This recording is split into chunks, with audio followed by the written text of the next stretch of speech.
How's it going, ladies and gentlemen?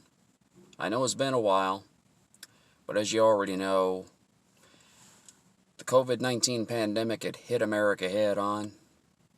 Protests regarding George Floyd. But today I come to you to remind you all of those tragic events that took place in September 11th of 2001. I never will forget that day. By the time our first class had concluded for the day in 6th grade, it was Thomas Tolbert Elementary School, as I recall.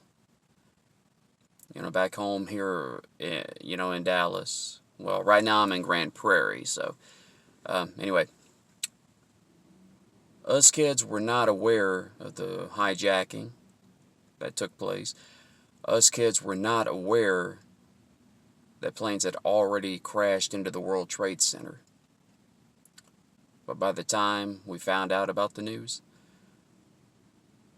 one of the planes had already crashed into the Pentagon. In fact, I had somewhat of a clue what terrorism was, but only what I saw in feature films. Movies like Die Hard, movies like Passenger 57 and all. But when it happens in real life,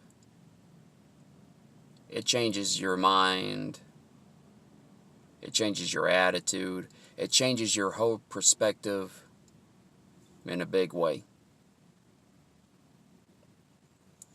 And ironically enough, those same terrorists that used those airplanes as weapons and crashed them into the World Trade Center buildings and the Pentagon,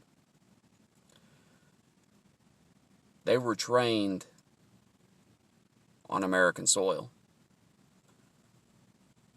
Of course, those that instructed them were unaware, or probably didn't look deep enough into their backgrounds.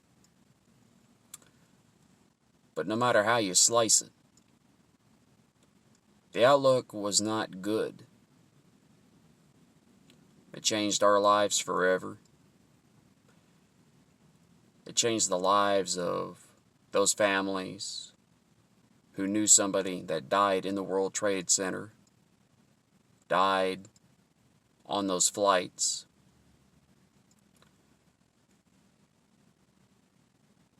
Their main intention, the main intention of those terrorists was to strike terror into the hearts of Americans.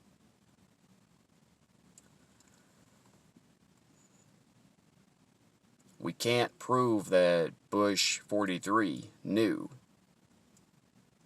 We can't prove that he was aware of the terrorist activities. We can't prove that he knew that this was going to happen, or that he wanted it to happen.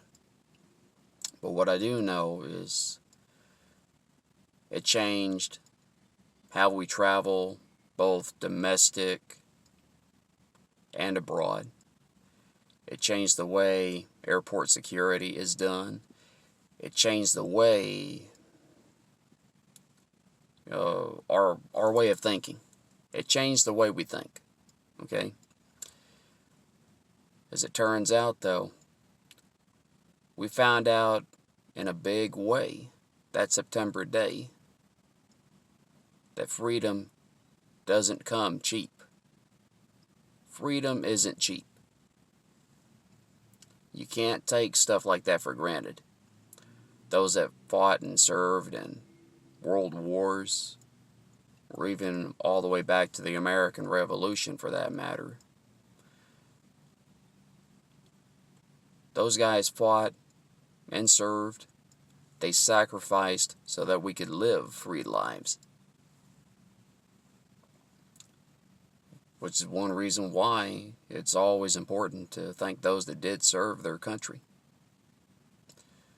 Like our soldiers that went across the globe to fight in world conflicts, just so we can live safe.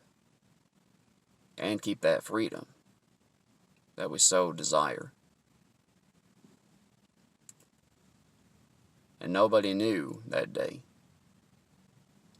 that freedom would come at a heavy price. So when or if you see our soldiers come home, you give them many thanks. And those that served in past conflicts, you make sure you do the same. You give them thanks. And the most important thing is be grateful that you have your freedom at all. And the most important thing, just be glad that you live in one of the greatest countries in the world, the United States of America. We might not be on good terms with our president or his cabinet, but the main thing you can do is learn to live your life any way you see fit.